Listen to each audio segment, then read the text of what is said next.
Jake Mitchell stood on the bridge of the UES Liberty and watched the stars through the massive viewing window.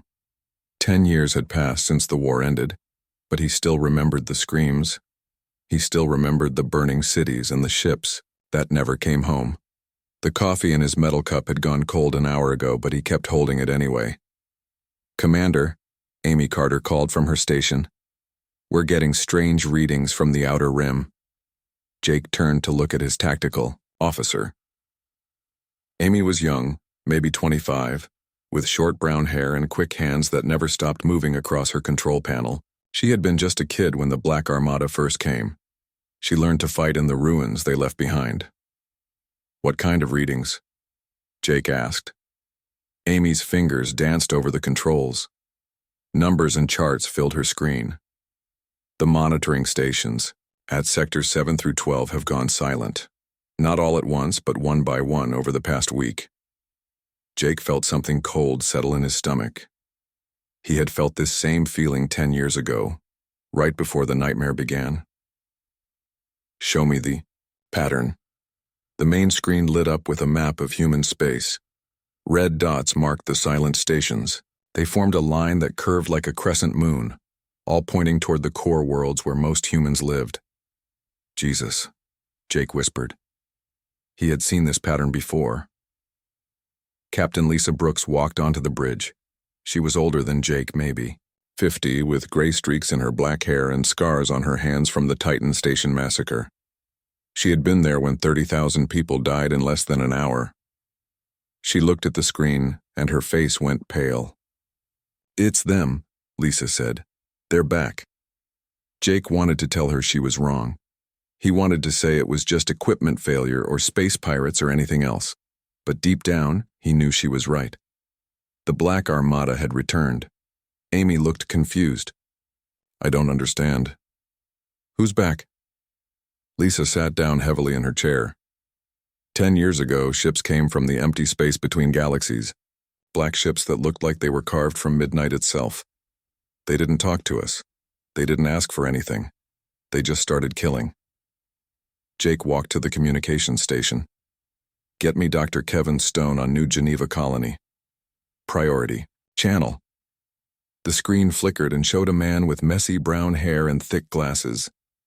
Kevin looked tired, like he hadn't slept in days.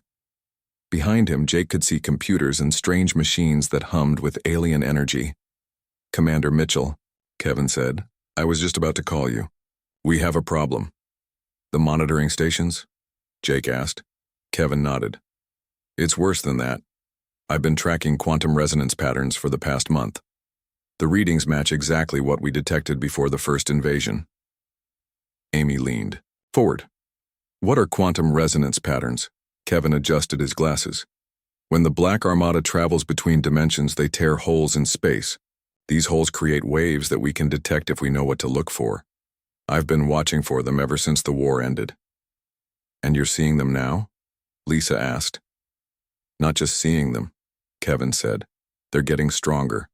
Whatever's coming, it's big. Much bigger than what we faced before." Jake felt the old fear creeping back into his chest. During the First War, Earth's population had dropped from 8 billion to 4 billion. Entire star systems had been turned into graveyards. Humanity had won, but barely, and the cost had been beyond terrible. "How long do we have?" Jake asked. Kevin looked at his screens. "Based on the pattern progression, I'd say 2 weeks. Maybe 3 if we're lucky." Amy stood up from her station. "I still don't understand. What do these Black Armada want? Why are they coming back?" Lisa turned to face the young officer. "That's the worst part. We never figured out what they wanted. They didn't try to talk. They didn't demand surrender or resources or territory. They just showed up and started harvesting." "Harvesting?" Amy asked. "People," Jake said quietly. "They took people, millions of them. We found some of their ships after the war, but the people were gone. We never found out what happened to them." Kevin spoke up from the screen. "Actually, we might know more about that now. I've been studying the alien technology we captured. The Black Armada ships aren't just machines. They're powered by something organic, something that might have once been alive." The bridge went quiet. Jake could hear the hum of the ship's engines and the soft beeping of the monitoring systems. Outside the window, the stars looked different now. They looked dangerous. "Have you told Earth Command?" Jake asked Kevin. "I sent my report an hour ago. They're calling an emergency meeting of the Defense Council. All fleet commanders are being recalled to Earth." Jake nodded.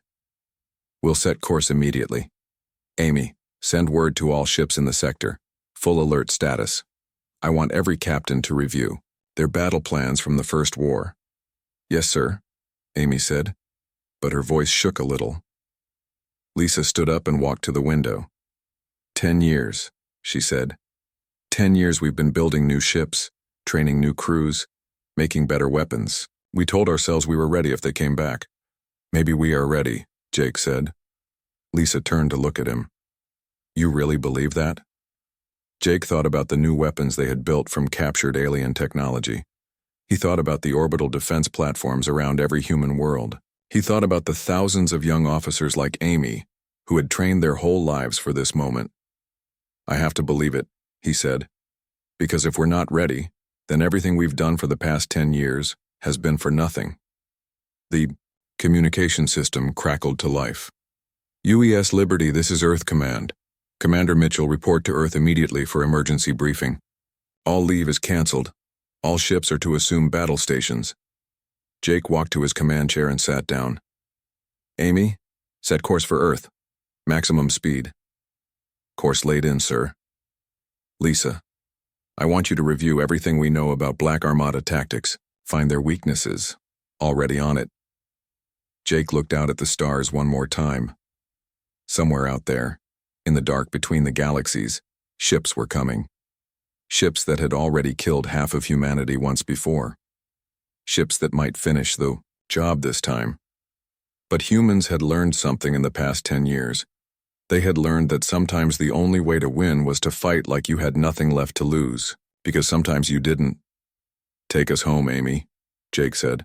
"It's time to fight back." The UES Liberty turned toward Earth, its engines burning bright against the darkness. Behind them, the outer rim monitoring stations continued their silent vigil, no longer able to warn of what was coming from the void. Admiral Scott Davis stood in the war room deep beneath Earth's surface. The walls were covered with screens showing every human ship, every defense station, and every colony world. Red lights blinked where danger was coming closer. There were too many red lights. "Sir," Intelligence Officer Rachel Kelly said as she walked into the room. Her face was pale, and her hands shook as she carried a data pad. "We have confirmation. It's not just the Black Armada returning." Scott turned to face her. He was a big man with gray hair and tired eyes. He had been fighting wars for 30 years, but nothing had prepared him for what happened 10 years ago. "What do you mean?" Rachel activated the main display. Images of space filled the wall. Dark ships moved between the stars, but these weren't the familiar black vessels they remembered. "These are new designs. Look at the shapes." Scott studied the pictures. The ships were strange and angular, made of what looked like dark crystal. Light seemed to bend around them, making them hard to see clearly. "I've never seen anything like these before." "That's because they're not Black Armada ships," Rachel said. "According to our analysis, these match descriptions from old Galactic records. Ships that belonged to 3 different species that disappeared centuries ago." The room went quiet. Scott felt a chill run down his spine. "Disappeared how?" "No one knows. The Centauri archive mentions them briefly. The Vega species, the Crystal Builders and the Star Wanderers, all advanced civilizations, all gone without a trace around 300 years ago." On Mars Defense Station, Colonel Danny Wright watched the enemy ships move closer to human space. His station was humanity's first line of defense, built from the wreckage of the First War. Massive cannons powered by captured alien energy cores pointed toward the void. "Major Rogers," Danny called to his second-in-command, "what's the status on the quantum communication array?" Major Helen Rogers looked up from her station. She was younger than Danny, with red hair tied back and quick green eyes. "All channels are open. Earth Command is receiving real-time data from every defense position." "Good, because we're going to need every advantage we can get." Helen pointed at her screen. Colonel, you need to see this. The enemy isn't attacking. They're broadcasting something. Danny walked over to her station. Broadcasting what? Audio transmissions, but they're not in any language we know. Helen pressed a button and strange sounds filled the room. Voices speaking in alien tongues, but there was something wrong with them. They sounded scared. Run it through the translation computers, Danny said. The computer worked for several minutes, then words appeared on the screen. Danny read them and felt sick. This is Captain Zextar of the Vega Defense Fleet. Our world is burning. They came from the dark between stars. We cannot stop them. Tell our children we tried. Tell them we... The message cut off. Helen looked up at Danny with wide eyes. Colonel, this transmission is over 300 years old. Danny stared at the screen. They're playing the final messages of dead civilizations. But why? Before Danny could answer, more messages started playing. Voices from the crystal builders crying for help that never came. Star wanderers sending their last words into space. All of them describing the same thing. Black ships coming from nowhere, harvesting their people, destroying their worlds. On Earth, the emergency meeting had been going for 6 hours. Every human, fleet commander sat around a huge table. Maps and battle plans covered every surface. Coffee cups and empty food containers showed how long they had been working. The psychological warfare is working, said Captain Amy Carter, who had been promoted after her work on the UES Liberty. Colony worlds are requesting evacuation. Some of our outer settlements want to surrender before the fighting even starts. We can't let them break our will, Admiral Scott Davis said. That's what they want. Fear makes us weak. Captain Lisa Brooks stood up. It's not just fear. These broadcasts prove something we suspected but could never confirm. The Black Armada doesn't just destroy civilizations, they collect them. What does that mean? Asked Commander Jake Mitchell. Lisa activated a holographic display. It showed the progression of the alien fleet over the centuries. Look at the pattern. Every few hundred years, they appear in a new part of the galaxy. They harvest an advanced species. Then they disappear for decades before appearing somewhere else. Like farmers, Amy said quietly. Exactly like farmers. They let civilizations grow and develop. Then they come back to harvest what they've grown. In the asteroid belt, engineer Tony Martinez was working deep inside Mining Station Omega when his sensors detected something strange. Tony was a small man with dark skin and calloused hands. He had been working in space for 15 years, fixing machines and keeping the mining operations running. Computer, what's that energy signature? He asked. The computer analyzed the data. Unknown quantum resonance detected in asteroid Sigma 7. Recommend investigation. Tony put on his spacesuit and took a small shuttle to the asteroid. What he found there made his blood run cold. Buried deep in the rock was a metal device the size of a car. It was humming with energy and covered in symbols that hurt to look at. Earth Command, this is Martinez, at Mining Station Omega. I found something you need to see. Hours later, a team of scientists arrived. Dr. Kevin Stone led the investigation using scanners and probes to study the alien device. It's a quantum beacon, Kevin explained to Tony. It's been here for years, maybe since right after the First War ended. What does it do? Kevin's face was grim. It watches us, records everything. Our ship movements, our technology, our defenses. It sends all that information somewhere else. Tony felt sick. How many of these things are there? We're scanning for more now. But Tony, this means they never really left. They've been watching us for 10 years, learning from us, getting ready. Back on Earth, Admiral Scott Davis received the report about the quantum beacons. The news was worse than anyone had imagined. The devices were everywhere, hidden in asteroids, on dead moons, even in the outer edges of some star systems. They know everything, Scott said to the assembled commanders. Our fleet positions, our weapons, our tactics, everything. So what do we do? Asked Jake Mitchell. Scott looked around the room at the faces of humanity's best and brightest. These men and women had survived the First War. They had rebuilt their fleets and trained new soldiers. They had prepared for this day for 10 years. "We do what humans do best," Scott said. "We adapt. They think they know us, but they don't understand us. They see our tactics and our weapons, but they don't see our heart." "What do you mean?" asked Amy Carter. "They study us like we're just another species to harvest. But we're not. We're the species that looked at impossible odds and said, 'Try us.' We're the species that turned our own sun into a weapon rather than surrender. They can watch us all they want, but they'll never understand what makes us human." The first skirmishes began 3 days later. Black Armada scout ships moved into human space, testing defenses and probing for weaknesses. Human patrol ships met them at the edge of the Centauri system. The battles were small, but fierce. Both sides had learned from the First War. The aliens had new ships and new tactics. But humans had something else. They had 10 years of anger and the memory of 4 billion dead friends and family members. When the scout ships retreated, they left behind burning wrecks and the knowledge that humanity would not go quietly into the dark. The real war was about to begin, and this time humans were ready to fight back. The war exploded across 17 star systems at once. Fleet Admiral Grace Thompson commanded the human forces from the bridge of the supercarrier UES Defiance. The ship was massive, built from the lessons of the First War. Its hull was covered in weapons that could tear apart mountains. "Admiral," her communications officer called out, "we're getting reports from every front. The enemy is hitting us everywhere at the same time." Grace looked at the tactical display. Red markers showed battles raging from the outer colonies to the core worlds.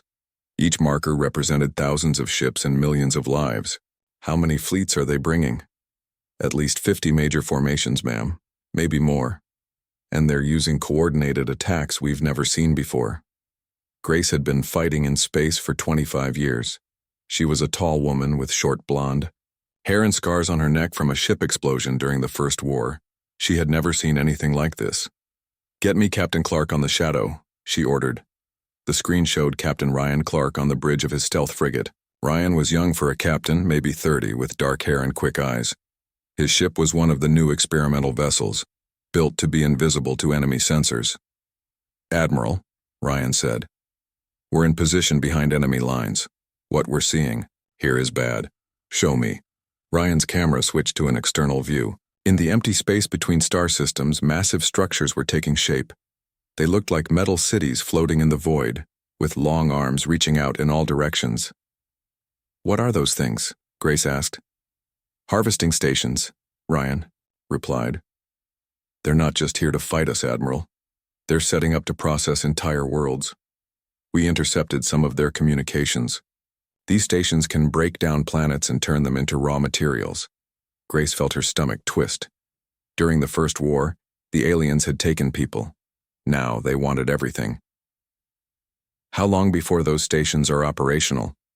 "Based on their construction rate, maybe 2 weeks. Once they're finished, they can strip a world bare in days." On Earth, President Linda Shaw sat in the emergency bunker beneath the Capitol. The room was filled with advisors and military commanders all talking at once. Everyone was scared, but Linda had to make the hardest decision in human history. "Madam President," her science advisor said, "the Scorched Earth Protocol is ready. If we activate it, we can weaponize our sun. The solar flare would destroy everything in the system, but it would also stop the aliens from harvesting us." Linda was 55 years old with gray hair and tired eyes. She had been president for only 2 years, elected on a promise of peace and rebuilding. Now she might have to destroy her own species to save them. "How long would we have to evacuate?" she asked. 6 hours, maybe 8. Not enough time to save everyone. Linda looked around the room at the faces of her advisors. "And if we don't do this? Then in a few weeks, there won't be any humans left to save." In space above Mars, Colonel Danny Wright's defense station shook under enemy fire. The Black Armada had brought new weapons, beams of energy that could cut through the strongest armor like paper. "Major Rogers," Danny called over the noise of explosions. "How are our guns holding up?"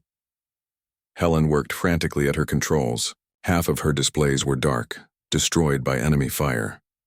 We've lost 60% of our main batteries. The alien energy cores are overloading. Can we rig them to explode? Helen looked up at him with wide eyes. Sir, if we detonate the cores, the explosion will destroy the entire station. Danny watched through the windows as enemy ships moved closer. There were too many of them. His station couldn't hold much longer. How many people are on this station? 8,000, sir. Danny thought about his wife and children safe on Earth. He thought about the 4 billion people who had died in the First War. He thought about what would happen if these aliens made it past Mars. Send an evacuation signal to all non-essential personnel, he ordered. Everyone else prepare to detonate the cores on my command. Sir, that's suicide. No, Major, that's buying time for Earth. Deep in space, Marine Colonel Nick Johnson led his troops through the corridors of a captured alien harvesting station. The station was huge, the size of a small moon, and filled with horrors that made his soldiers sick. Colonel, his sergeant whispered, you need to see this. Nick followed the man through a doorway into a vast chamber. The walls were lined with thousands of containers, each one filled with a glowing liquid. Inside the liquid, Nick could see shapes that had once been people. My God, Nick whispered. They're still alive. His tech specialist ran scans on the containers. Sir, these aren't just humans. I'm reading life signs from dozens of different species. Some of these containers are hundreds of years old. Nick walked closer to one of the containers. Inside, he could see a woman with long brown hair floating in the glowing liquid. Her eyes were open, but they stared at nothing. Tubes connected her head to machines that hummed with alien energy. What are they doing to them? Nick asked. From what I can tell, they're harvesting their minds. Their consciousness is being used. To power the alien ships, every person they capture becomes part of their fleet. Nick felt rage building in his chest. Can we wake them up? I don't know, sir, but we should try. The tech specialist worked on the container controls while Nick's soldiers secured the area. After an hour, the liquid began to drain. The woman inside started to convulse as the tubes disconnected from her head. Her eyes focused, and she looked at Nick. When she spoke, her voice was weak and cracked. Please, she whispered. Kill me. Don't let them put me back. Ma'am, you're safe now. We're going to get you out of here. The woman grabbed Nick's arm with surprising strength. You don't understand. When they connect us to their ships, we can feel everything. Every person they kill, every world they destroy, we're awake for all of it. We can't sleep. We can't die. We just suffer forever. Nick looked around the chamber at thousands of other containers. Thousands of people from dozens of worlds, all trapped in an endless nightmare. How many ships are powered by people like you? All of them, the woman said. Every Black Armada vessel has hundreds of us inside. We power their weapons. We guide their navigation. We are their ships. Nick spoke into his radio. Command, this is Colonel Johnson. I'm inside one of their harvesting stations. You need to know what we're fighting. These aren't just alien ships, they're powered by the consciousness of everyone they've ever captured. Back on the UES Defiance, Admiral Grace Thompson received Nick's report. The news spread through the human fleet like wildfire. Every captain and crew member learned the truth about their enemy. Admiral, her tactical officer said, we're getting reports from all fronts. Our people are fighting harder than ever. Knowing what the aliens do to prisoners, they're choosing to go down fighting rather than surrender. Grace nodded. She understood. When you knew that capture meant becoming part of the enemy forever, death became a mercy. All ships, she broadcast on the fleet channel. This is Admiral Thompson. We now know what we're fighting against. Every alien ship out there is powered by the tortured souls of people just like us. We're not just fighting for our freedom. We're fighting to free everyone they've ever captured. The battle raged on, but something had changed. Human ships that were about to be destroyed suddenly fought back with desperate fury. Crews that should have surrendered instead rammed their ships into enemy vessels. The aliens had made a mistake by showing humans the true cost of defeat. In the void between stars, the harvesting stations continued their work, building more ships and preparing to process more worlds. But they had not counted on the one thing. that made humans different from every other species they had encountered. Humans did not just fight to win. They fought to make sure their enemies paid a price so terrible that victory would taste like ashes. The real war was just beginning.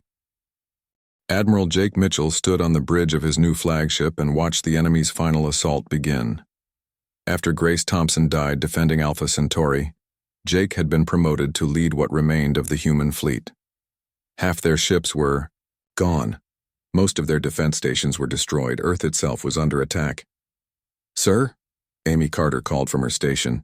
She was now his second in command, promoted after her ship was destroyed in the Mars battle. "Dr. Stone is ready to brief you on the final plan." Jake nodded.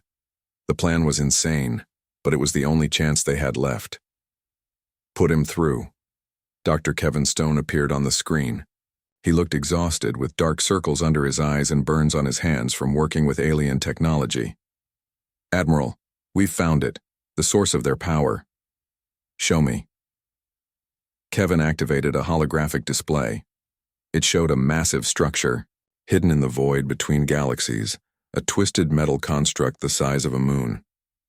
"We call it the dimensional anchor. It's what allows the Black Armada to exist in our reality. Without it, they can't maintain their physical form." "Can we destroy it?" Jake asked. "Yes, but there's a problem. Destroying the anchor will create a quantum cascade. It'll tear a hole in space-time itself. The explosion could destroy everything. Within 50 light years." Jake felt his stomach drop. "Including Earth. Including Earth. But, Admiral, it's our only option. If we don't stop them now, they'll harvest our entire galaxy. Billions of species will suffer the same fate as those people Colonel Johnson found." Amy looked up from her station. "Sir, there might be another way.